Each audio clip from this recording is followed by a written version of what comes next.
కేవలం 7,999 up to 10 kgs వరకు బరువు తగ్గి అధిక బరువు నుంచి వచ్చే ప్రధాన సమస్యలను దూరం చేసుకోండి.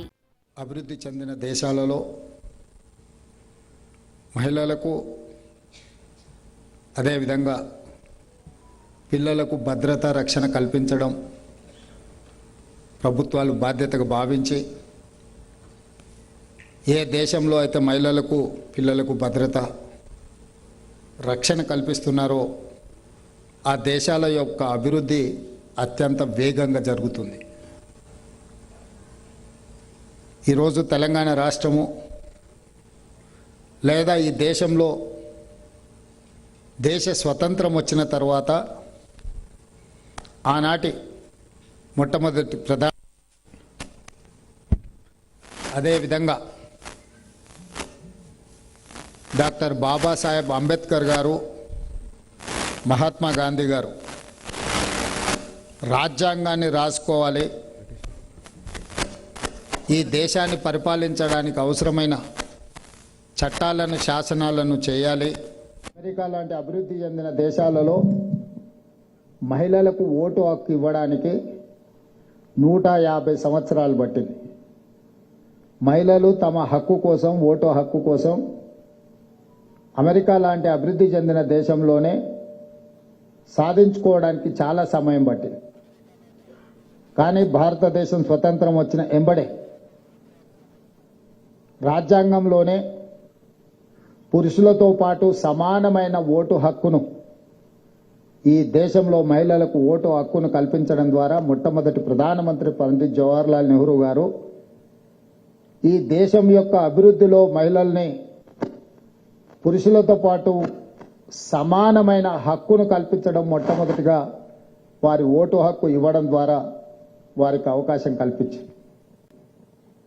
ఆ తర్వాత ఈ దేశం యొక్క రాష్ట్రపతిగా, ఈ దేశానికి ప్రధానమంత్రిగా, ఈ దేశ లోక్సభలో స్పీకర్గా, హైకోర్టులకు చీఫ్ జస్టిసులుగా, వివిధ రాష్ట్రాలలో గవర్నర్గా, వివిధ రాష్ట్రాలకు చీఫ్ సెక్రటరీలుగా మహిళలకు అవకాశం ఇచ్చి మహిళల ఆధ్వర్యంలో పరిపాలన, ప్రజల యొక్క పరిపాలనను, చట్టాలను, శాసనాలను చేయడానికి సంపూర్ణమైన అవకాశాన్ని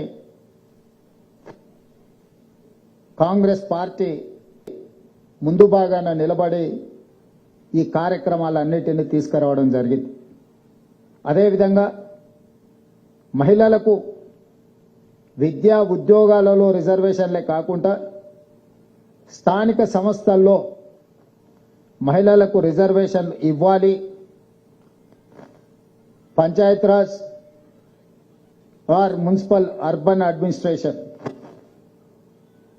రూరల్ అండ్ అర్బన్ లోకల్ బాడీస్లో మహిళలకు రిజర్వేషన్లు ఇవ్వడం ద్వారా సర్పంచులుగా, ఎంపీపీలుగా, జిల్లా పరిషత్ చైర్పర్సన్స్గా, మున్సిపల్ కౌన్సిలర్లుగా, కార్పొరేటర్స్గా, మున్సిపల్ చైర్పర్సన్స్గా, మేయర్లుగా స్థానిక సంస్థలలో మహిళలకు అవకాశం ఇవ్వడం ద్వారా పరిపాలనలో వాళ్ళని భాగస్వాములను చేసే ప్రయత్నం కాంగ్రెస్ పార్టీ తీసుకొచ్చింది. మొట్టమొదట చట్టసభలలో కూడా, శాసనసభలో, లోక్సభలో మహిళలకు రిజర్వేషన్లు అందించాలి అని 2013లో రాజ్యసభలో బిల్లును ఆమోదింపజేయడం ద్వారా ఈ రాష్ట్రంలో, ఈ దేశంలో శాసనాలను చెయ్యాలి, శాసనాలను అమలు చెయ్యాలి అంటే మహిళల యొక్క ప్రాతినిధ్యం ఉండాలి, చట్టాలు, శాసనాలలో వాళ్ళ భాగస్వామ్యం ఉండాలి అని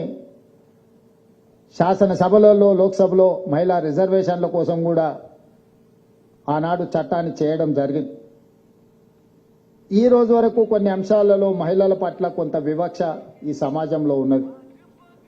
ఇది ఒక్క రోజులో మార్పు తీసుకురావాలనుకుంటే వచ్చేది కాదు.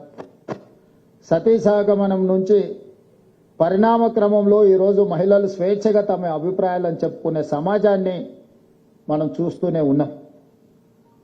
ఈరోజు ఈ సమాజం, ఈ రాష్ట్రం అభివృద్ధి జరగాలి అని అంటే మహిళలకు రక్షణ కల్పించాలి, చిన్నపిల్లలకు భద్రతను ఇవ్వాలి అనేది మా ప్రభుత్వం బాధ్యతగా